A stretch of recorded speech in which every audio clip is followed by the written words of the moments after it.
Hello guys, எல்லாருக்கும் வணக்கம். Welcome back to Prashanth diaries. நம்ம வந்து ரீசெண்டாக கிளாசிக் 350 டெசர்ட் சாண்ட் வந்து டெலிவரி எடுத்தது எல்லாத்துக்குமே தெரியும். நம்ம வந்து டெலிவரி வீடியோ கூட ஆல்ரெடி போட்டிருப்போம். இப்போ வந்து இந்த வீடியோவில் பார்த்தீங்கன்னா நம்ம வந்து ஒரு ஃபர்ஸ்ட் லுக் அண்ட் ரிவ்யூ தான் இந்த வீடியோவில் பார்க்க போகிறோம்.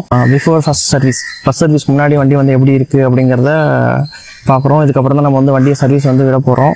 அதனால் வந்து பார்த்திங்கன்னா இந்த வண்டியோட ஃபர்ஸ்ட் லுக், அதாவது என்னென்ன ஃபீச்சர்ஸ் இருக்குது, இப்போ எடுத்து ஒரு 1 வீக்குள்ள நம்ம எப்படி நம்மளோட எக்ஸ்பீரியன்ஸ் என்ன, வண்டி எப்படி நமக்கு வந்து கம்ஃபர்ட்டாக இருக்கா இல்லையா, அது இல்லாமல் நம்ம ஊர்லேருந்து சென்னை வந்து ஒரு லாங் ரைடு எடுத்துகிட்டு வந்தோம். அதை பற்றி ஃபுல்லாக நமக்கு ஃபர்ஸ்ட் சர்வீஸ் முன்னாடி எப்படி எந்த மாதிரி இருக்குங்கிறத வந்து டீட்டெயிலாக பார்க்க போகிறோம். அங்கே வீடியோக்குள்ளே போகலாம். வீடியோ வந்து மறக்காமல் ஸ்கிப் பண்ணாமல் பாருங்கள். அங்கே வீடியோக்குள்ளே போகலாம். இந்த வண்டி எடுக்கிறதுக்கு முன்னாடி பார்த்தீங்கன்னா நமக்கு டாமினார் மேலேயும் ஒரு கிரேஸ் இருந்துச்சு. அதே மாதிரி ஹிமாலயன் 411cc இருக்குது பார்த்தீங்களா, அது மேலேயுமே நமக்கு வந்து ஒரு கிரேஸு. அதே மாதிரி கிளாசிக் மேலே எப்பயுமே ஒரு கிரேஸ் இருக்கும். அது ரெண்டும் வந்து பார்த்தீங்கன்னா என்னை அட்ராக்ட் பண்ணிட்டே இருந்துச்சு. அப்புறமா பார்த்தா கிளாசிக்கில் நிறைய கம்ப்ளைண்ட் வந்துட்டு இருந்துச்சு, ஹிமாலயனும் வந்துட்டு இருந்துச்சு ஆப்வியஸ்லி. பட் வந்து அந்த ஹிமாலயன் எனக்கு ரொம்ப பிடிச்சது. இருந்தாலும் சரி, டாமினார் வந்து பார்த்தோம்னா ஃபேமிலிக்கு செட் ஆகுமான்னு தெரியல. ஏன்னா வந்து சீட் கொஞ்சம் ஹைட்டாக இருக்கும். ஹிமாலயன் சொல்லவே வேணாம், அது இன்னும் கொஞ்சம் சீட் கொஞ்சம் ஹைட்டாக இருக்கும். கிளாசிக் தான் வந்து பார்த்தீங்கன்னா ஃபேமிலிக்கு செட் ஆகும். நமக்கு வந்து நமக்கும் பிடிச்ச ஃபேவரட் பைக்கில் இது ஒன்றுங்கிறதுனால நம்ம கிளாசிக் வந்து சூஸ் பண்ணிட்டோம். அதுவும் இல்லாமல் இதுதான் வந்து எப்போவுமே நம்ம காலேஜ்லேருந்தே வந்து நம்ம பிடிச்ச பைக்னா இதுதான். கொஞ்சம் வளர டாமினார் பற்றி தெரியும் போது ஓகே டாமினார் பக்கம் போய் பார்க்கலாம்னு சொல்லிட்டு ஒரு இது வந்துச்சு. அதுக்கப்புறம் வந்து பார்த்தீங்கன்னா சரி, கிளாசிக் தான் நமக்கு கரண்ட் சுச்சுவேஷனுக்கு வந்து பார்த்தீங்கன்னா அமௌண்ட் வைஸ்லேயும் சரி எல்லாமே வந்து பார்த்தீங்கன்னா நமக்கு கிளாசிக் தான் பெஸ்ட்டாக தெரிஞ்சது. கிளாசிக்கில் வந்து இந்த கலர் ஏன்னு பார்த்தீங்கன்னா, இது வந்து ஃபஸ்ட்டு நம்ம இந்த மாடல்லாம் வரதுக்கு முன்னாடி ஃபுல்லாக 500cc ஒரு ஸ்டெல்த் பிளாக்னு ஒன்று இருக்கும். அது இப்போ ஸ்டாப் பண்ணிட்டாங்க. அந்த வண்டி எனக்கு ரொம்ப பிடிக்கும். ஏன்னா பார்த்தீங்கன்னா ஃபுல்லாக கருப்பாக இருக்கும். அது இல்லாமல் இன்ஜின் எல்லாமே வந்து கருப்பாக இருந்ததுனால எனக்கு அது ரொம்ப பிடிச்சது. அதுக்கப்புறம் வந்து பார்த்தீங்கன்னா அந்த வண்டி ஸ்டாப் பண்ணிட்டாங்க. அப்புறம் சிக்னல்ஸ் விட்டாங்க. சிக்னல்லையும் பார்த்தீங்கன்னா அதே மாதிரி இப்போ கீழே பார்த்தீங்களா மேட் ஃபினிஷில் ஃபுல்லாக கருப்பில் இருக்கும். இது வந்து எனக்கு சிக்னல்ஸில் ப்ளூ கலரும் இந்த கலரும் வந்துச்சு, சாண்ட் கலரும் வந்துச்சு. எனக்கு வந்து ப்ளூ கலர் அவ்வளோ இன்ட்ரெஸ்ட் இல்லை. எனக்கு சாண்ட் கலர் பார்க்கும்போது ரொம்ப ரக்கடாக ஒரு அட்ராக்டிவாக இருந்ததுனால இந்த கலர் சூஸ் பண்ணியாச்சு. அதுக்கப்புறமும் சரி வாங்கலான்னு நம்ம பார்த்துக்கிட்டே இருந்தோம். அதுக்கான கரெக்டான சுச்சுவேஷன் வரல. அதுக்கப்புறம் அந்த கிளாசிக் BS6 BS3 போய் BS4 போய் BS6 போய் ரீபானே வந்துருச்சு. BS6ல் இப்போ ரீபான் வந்துருச்சு. சரி, ரீபான்லேயும் BS6ல் நார்மலாக இந்த பழைய மாடலில் இருந்த நிறைய பிரச்சனையெல்லாம் ஃபிக்ஸ் பண்ணி இதுவும் நல்லா அட்ராக்டிவான கலர். அது மட்டும் இல்லை பார்த்தீங்கன்னா J சீரிஸ் இன்ஜின் வச்சு வைப்ரேஷன்லாம் வந்து பார்த்தீங்கன்னா ஃபுல்லாக அரெஸ்ட் பண்ணிட்டாங்க. அது வந்து ஒரு நல்ல விஷயம். லுக் வைஸும் பார்த்தீங்கன்னா நல்லா ஸ்டைலாக இருக்க வண்டி. அதனால் வந்து பார்த்தீங்கன்னா இந்த வண்டி எனக்கு ரொம்பவே பிடிச்சிருச்சு. வாங்கலாம், இந்த கலர் தான் வாங்கணும்னு சொல்லிட்டு ரொம்ப நாளாக வெயிட் பண்ணிட்டு இருந்தேன். அதுக்கப்புறம் வந்து இப்போ சென்னை வந்து 2 இயராக ஜாப்லாம் வந்து ஜாயின் பண்ணி ஓரளவுக்கு இப்போ கொஞ்சம் ஸ்டேபிளாக EMI பே பண்ணுற அளவுக்கு வந்தாச்சுன்னு சொன்னதுனால சரி, வீட்டில் சொல்லிவிட்டு அவங்களும் நான் வாங்கிக்கிறேன், நான் EMI பே பண்ணிக்கிறேன்னு சொன்னதுனால அவங்க எதுவுமே சொல்லலை. அதனால் வந்து பார்த்திங்கன்னா நம்ம வண்டி வந்து புக் பண்ணி டெலிவரி எடுத்து புக் பண்ணது பார்த்திங்கன்னா மார்ச்சில் எடுத்தோம். மார்ச் எண்டில் வந்து புக் பண்ணோம். மே 19 வந்து டெலிவரி எடுத்தாச்சு. மே 19 வந்து டெலிவரி எடுத்தாச்சு. இதான் வந்து பார்த்திங்கன்னா இது வண்டியோட ஹிஸ்ட்ரி. இப்போ வந்து நம்ம வண்டியை பற்றி போயிடலாம். வண்டி வந்து பார்த்திங்கன்னா பழைய கிளாசிக்கும் இந்த கிளாசிக்கும் பார்த்திங்கன்னா செம்ம ஒரு என்ன சொல்கிறது, ஃபுல்லாக சேஞ்சு தான் பார்க்குறதுக்கு. அதே அந்த கிளாசிக் எப்படியோ அதே மாதிரி அதோட அதாவது கஸ்டமருக்கு எந்த டிசப்பாயின்மெண்ட்டும் இல்லாமல் அப்படி ஒரு டிசைன் தான் பண்ணியிருக்காங்கன்னு சொல்லணும். அதனால் வந்து பார்த்திங்கன்னா அந்த கிளாசிக் வாங்க முடியலையேங்கிற ஃபீல்லாம் எனக்கு இல்லவே இல்லை இந்த வண்டியை பொறுத்த வரைக்கும். ஏன்னு பார்த்தீங்கன்னா இந்த பைக்கோடய எனக்கு ரொம்ப ஹாப்பியாக இருக்குது, ரொம்ப நல்லாவே சாட்டிஸ்ஃபைடு. வாங்கி 1 வீக் ஓட்டினதுக்கான எக்ஸ்பீரியன்ஸும் சொல்கிறேன். மைண்ட் கோயிங் பர்ஃபார்மன்ஸ் வர்மா அப்படின்னு சொல்லலாம். அந்த மாதிரி இப்போ வந்து பார்த்திங்கன்னா நம்ம வண்டியை பற்றி போயிடலாம். வண்டி வந்து ஃபஸ்ட்டு வண்டி ஃப்ரண்ட்லேருந்து நம்ம ஆரம்பிக்கலாம். வண்டியோட ஓவரால் வெயிட்னு பார்த்தீங்கன்னா 195 kgங்க. நார்மலாக ஸ்டாக்காக வண்டி வந்துச்சுன்னா அதுக்கப்புறம் வந்து பார்த்திங்கன்னா நம்ம இந்த பம்பர்லாம் போட்டிருக்கோம், அது கீழே சம் கார்டு போட்டிருக்கோம். அதெல்லாம் நான் என்ன சைடு ஃபிட்டிங்ஸ் போட்டிருக்கேங்கிறதையும் நான் சொல்கிறேன் இதே வீடியோ எண்டில். அது மட்டும் இல்லாமல் வண்டியோட வீல் பேஸ்ன்னு பார்த்தீங்கன்னா 1390 mm. ஃபஸ்ட்டு வீலுக்கும் பேக் வீலுக்கும் ஃப்ரண்ட் வீலுக்கும் பேக் வீலுக்கும் இருக்க அந்த டிஸ்டன்ஸ் பார்த்தீங்கன்னா 1390 mm. அதே மாதிரி சீட் ஹைட்டு 805 mm. அதே மாதிரி கிரவுண்ட் கிளியர்ஸ்ன்னு பார்த்தீங்கன்னா 170 மில்லிமீட்டர் கீழேருந்து வண்டியோட கீழே பாட்டம் வரைக்கும் பார்த்தீங்கன்னா 170 நார்மலாக போதும். இதே நீங்கள் எல்லா ரோடு எல்லா விதமான ஆஃப் ரோடு நார்மல் ரோடு எல்லா இடத்துலையும் நீங்கள் ஓட்டலாம், எந்த பிரச்சனையும் இல்லை. இதை பொறுத்த வரைக்கும் வீல்லேருந்து நம்ம ஆரம்பிக்கலாம். வண்டியோட 2 வீலுமே பார்த்தீங்கன்னா ஸ்போக் வீல் தான். நம்ம அலாய் வீல் சூஸ் பண்ணல, ஸ்போக் தான் சூஸ் பண்ணியிருக்கோம். ஃப்ரண்டில் வந்து பார்த்தீங்கன்னா 19 இன்ச்சு ஸ்போக்கு, அதே மாதிரி பேக் பார்த்தீங்கன்னா 18 இன்ச்சு ஸ்போக்கு. ஃப்ரண்டோட சஸ்பென்ஷன் பார்த்தீங்கன்னா டெலிஸ்கோபிக் 41 மில்லிமீட்டர் வந்து பார்த்தீங்கன்னா ஃபோர்க்கு. அதே மாதிரி ரியர் சஸ்பென்ஷன் பார்த்தீங்கன்னா என்ன சொல்லியிருக்காங்கன்னா ட்வின் டியூப் எலிமினேஷன்ஸ் shock absorbers with 6 step adjustable ப்ரீலோட்னு அவங்க ராயல் என்ஃபீல்ட் சொல்லியிருக்காங்க. பிரேக்ஸ்ன்னு பார்த்தீங்கன்னா ரெண்டுமே பார்த்தீங்கன்னா டுவல் சேனல் ஏபிஎஸ். நம்ம சிக்னல்ஸ்னு வந்துட்டாலே நமக்கு வந்து ஏபிஎஸ் டுவல் சேனல் ஏபிஎஸ் தான். நம்ம வந்து கஸ்டமைஸ் பண்ண முடியாது. அதில் நார்மல் பைக்கில் வேணால் நார்மல்னா மற்ற கலரில் வேணால் சிங்கிள் சேனல் டுவல் சேனல்னு நீங்கள் மாற்றிக்கலாம். டார்க் சீரீஸ் அதாவது சிக்னல்ஸ்னு வந்துட்டிங்கன்னா டுவல் சேனல் தான். ஸோ ஃப்ரண்ட் பேக் ரெண்டுமே ஏபிஎஸ். அதே மாதிரி ஃப்ரண்டோட டிஸ்க்கு பார்த்தீங்கன்னா 300 மில்லிமீட்டர் டிஸ்க்கு. அதே மாதிரி ரியரோட டிஸ்க் பார்த்தீங்கன்னா 270 மில்லிமீட்டர் டிஸ்க்கு. ஃபியூயல் டேங்க் பற்றி போயிடலாம்.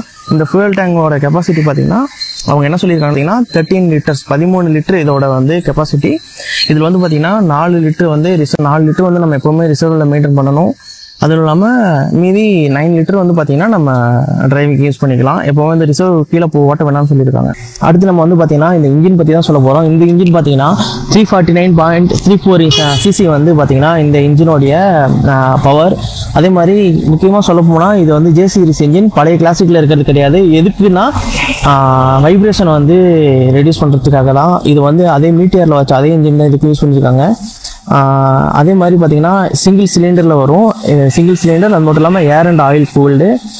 கிளாசிக்கில் பழைய கிளாசிக்கில் பார்த்தீங்கன்னா இது வந்து சிங்கிள் சேஸில் வரும். சேஸ் கம்பி வந்து இந்த கம்பி 2 கம்பி போது பார்த்தீங்கன்னா அது 1 தான் வரும். இப்போ வந்து பார்த்தீங்கன்னா அது 2 டியூவல் சேஸில் வந்து பார்த்தீங்கன்னா இன்ஜினை ஃபிட் பண்ணியிருக்காங்க. அது வந்து ஒரு ப்ளஸ்ன்னு சொல்லணும். அதே மாதிரி மேக்ஸிமம் ஸ்பீடு எவ்வளோன்னு சொல்லியிருக்காங்கன்னா 110லேருந்து 120 கிலோமீட்டர் ஸ்பீடு வரைக்கும் போகலாம் மேக்ஸிமம். அதே மாதிரி மேக்ஸிமம் டார்க் வந்து பார்த்தீங்கன்னா 27 நியூட்டன் மீட்டர் வந்து 4000 ஆர்பிஎம்ல ப்ரொடியூஸ் பண்ணது அப்படிங்கிறது சொல்லியிருக்காங்க. அதே மாதிரி மேக்ஸிமம் பவர் எவ்வளோன்னு பார்த்தீங்கன்னா 14.87 கிலோவாட் பவர் வந்து பார்த்தீங்கன்னா 6100 ஆர்பிஎம்ல வந்து ப்ரொடியூஸ் பண்ணுது அப்படின்னு சொல்லியிருக்காங்க. இதுதான் வந்து பார்த்தீங்கன்னா இந்த இன்ஜினுடைய பற்றி சொல்லணும்னா. அது மட்டும் இல்லாமல் இந்த இன்ஜினில் சேஞ்ச் பேக்கெட் வந்து லெஃப்ட் சைடு வச்சிருக்காங்க. அது மட்டும் தனியாக ஒரு ரேக் கொடுத்துருக்காங்க. அதனால சேஞ்ச் பேக்கெட் க்ளீன் பண்ணணும் இல்லை மாற்றணுங்கிறப்போ நம்ம ஈஸியாக வந்து பார்த்தீங்கன்னா அதை மட்டும் தனியாக ஓப்பன் பண்ணி நம்ம மாற்றிக்கலாம். ஃபுல் இன்ஜினை வந்து பிரிக்க தேவையில்லை.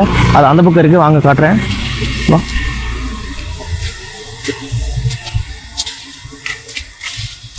இந்த ரேக் ஓப்பன் பண்ணிங்கன்னு பார்த்தீங்கன்னா இது அப்படியே நம்ம சேஞ்ச் பேக்கெட்டை போகிறது அப்படி தெரியும். நம்ம ஓப்பன் பண்ணி ஏதாவது நம்ம சேஞ்ச் பேக்கெட் மாற்றணும் அப்படிங்கிறப்போ நம்ம மாற்றிக்கலாம். க்ளீன் பண்ணிக்கலாம். ஸோ அதான் வந்து பார்த்தீங்கன்னா இந்த ஜே சீரிஸில் வந்து அவங்க புதுசாக கொண்டு வந்துருக்கிறது. இதில் வந்து கீர் பார்த்தீங்கன்னா 5 ஸ்பீட் கீர் கொடுத்துருக்காங்க. இதில் வந்து எனக்கு பர்சனலாக பிடிச்ச ஒரு விஷயம் என்னென்னு பார்த்தீங்கன்னா அந்த பின்னாடி அழுத்தி போடுறது தான். ஏன்னா சப்போஸ் நம்ம ஷூ போட்டு வண்டி ஓட்டோம்னா நம்ம அடியில் விட்டு தூக்கும் போது ஷூ கண்டிப்பாக கருப்பாகும். கை வைக்கும் போதே பாருங்கள் லைட்டாக டஸ்ட் ஆகுது. ஸோ ரெகுலராக நீங்கள் ஷூ போட்டு வண்டி ஓட்டுறவங்களுக்கு தெரியும். ஏன்னா ஷூவில் அந்த இடம் மட்டும் கருப்பாயிரும். அது வாஷ் பண்ணாலும் போகிறது ரொம்பவே கஷ்டம். அந்த மார்க் வந்து இருந்துகிட்டே தான் இருக்கும். அதனால் நம்ம ஈஸியாக வந்து இதை ப்ரெஸ் பண்ணி நம்ம கீர் போட்டுக்கலாம். இந்த வண்டியில் வந்து பார்த்தீங்கன்னா எனக்கு இன்னும் பிடிச்சதுன்னு பார்த்தீங்கன்னா ஒரு செகண்ட் கியருக்கு மேலே ஒரு ஓடி போகும்போது 3rd gear 4th gear 5th gear போடுறதே தெரிய மாட்டேங்குது. ப்ரெஸ் பண்ணுறது மட்டும் தான் எனக்கு தெரியுது. சும்மா கால் வச்சு எடுக்கிறோம் அவ்வளோதான் அப்படி எனக்கு தெரியுது. லுக் வைஸ் எனக்கு பர்சனலாக ரொம்ப பிடிச்சிருக்கு இந்த வண்டியை பார்க்கும்போது. இன்ஸ்ட்ருமெண்ட் கிளஸ்டருக்கு போயிடலாம். கீ ஆன் பண்ணுறேன்.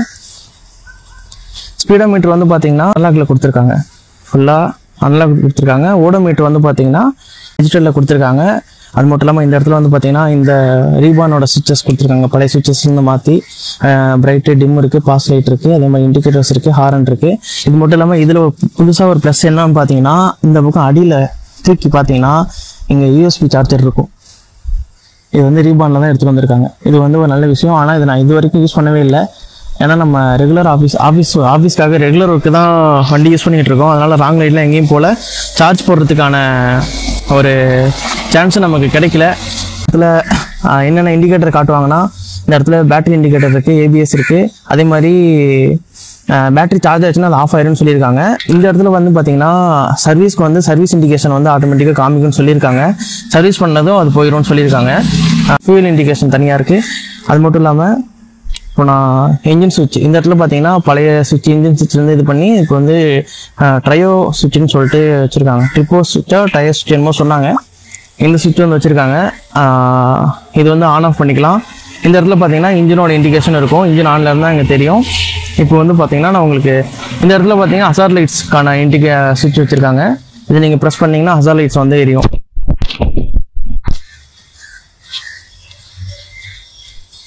இன்ஜினை வந்து நம்ம லைட்டாக ஸ்டார்ட் பண்ணுவோம்.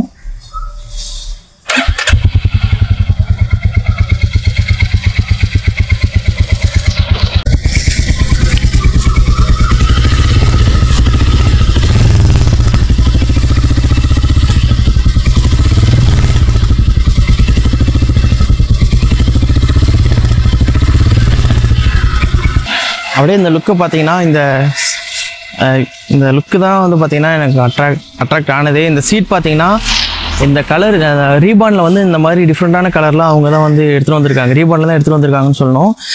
முன்னாடி வந்து நார்மலாக பார்த்தீங்கன்னா பிளாக் ப்ரௌன் அப்படி தான் வச்சுருந்துருப்பாங்க. இப்போ ரீபானில் தான் வந்து பார்த்தீங்கன்னா இது வந்து ப்ரௌன் மாதிரியும் வராது, ஒரு மாதிரி பர்பிள் கலந்த ப்ரௌன் மாதிரி ஒரு அட்ராக்டிவான கலர் தான். ஒவ்வொரு ஆங்கிலையும் ஒரு மாதிரி இருக்குது. இப்போ நம்ம என்னென்ன இந்த வண்டிக்கு வந்து அசசரிஸ் போட்டிருக்கோம் அப்படிங்கிறத சொல்லலாங்க. இப்போ வந்து பார்த்தீங்கன்னா முன்னாடி ஃப்ரண்ட்லேருந்து ஆரம்பிச்சிடலாம். இந்த வைசர் பேர் வந்து பார்த்தீங்கன்னா ஏரோ வைசர். முன்னாடி வந்து கொஞ்சம் அப்படி வளைஞ்ச மாதிரி வரும், சைட்லேருந்து பார்த்தா தெரியும். இந்த ஏரோ வைசர் நம்ம வந்து போட்டிருக்கோம். அது மட்டும் இல்லாமல் இந்த பம்பர் போட்டிருக்கோம். இன்ஜின் கார்டு இதுக்கு பேர் இன்ஜின் கார்டுன்னு. இதுவும் வந்து பார்த்தீங்கன்னா ராயல் என்ஃபீல்டோட தான். இது மட்டும் இல்லாமல் கீழே அடியில் பார்த்தீங்கன்னா சம் கார்டுன்னு சொல்லிட்டு சம் கார்டு போட்டிருக்கோம். இது வந்து பார்த்தீங்கன்னா சம் கார்டு. இது வந்து பார்த்தீங்கன்னா இன்ஜினை ப்ரொடெக்ட் பண்ணும். கீழே வந்து ஏதாவது மண் கல் இல்லை நம்ம ஏதாவது வேகமாக எங்கேயாவது ரோட்டில் அடியில் ஸ்பீட் பிரேக்கர் அந்த மாதிரி பெரிய ஸ்பீட் பிரேக்கர் எங்கே ஏதாவது இருந்துச்சுனாலும் சரி, இல்லை ஆஃப் ரோட்டில் ஏதாவது ஒன்று இன்ஜினை வந்து ப்ரொடெக்ட் பண்ணுறதுக்காக அந்த சம் கார்டு அது ரொம்ப இம்பார்ட்டன்ட். நம்ம வண்டிக்குன்னு இல்லை, எல்லா வண்டிக்குமே இம்பார்ட்டன்ட் தான். ஒரு சில பிராண்டில் வந்து பார்த்தீங்கன்னா அந்த சம் கார்டு வந்து டிஃபால்ட்டாகவே வந்துடும் வண்டியோட. நம்ம வந்து ராயல் என்ஃபீல்டில் அது அசசரிஸ் வச்சுருக்காங்க. இது இல்லாமல் இன்னொரு எக்ஸ்ட்ரா ஒரு அசசரிஸ் போட்டிருக்கோம். அது வந்து பார்த்தீங்கன்னா இந்த சீட்டு, இது லோயர் சீட் போட்டிருக்கோம். இந்த லோயர் சீட் போட்டிருக்கோம். அதுக்கப்புறம் அலாய் நம்ம எடுத்துக்கலாம், ஸ்போக் தான் எடுத்துருக்கோம். விஷயம் பார்த்தீங்கன்னா இந்த சைடு ஸ்டாண்டு இன்ஜினோட கனெக்ட் பண்ணியிருக்காங்க. இப்போ இந்த சைடு ஸ்டாண்ட் போட்டுட்டு நீங்கள் ஃபஸ்ட் கீர் போட்டிங்கன்னா வண்டி ஆஃப் ஆயிரும்.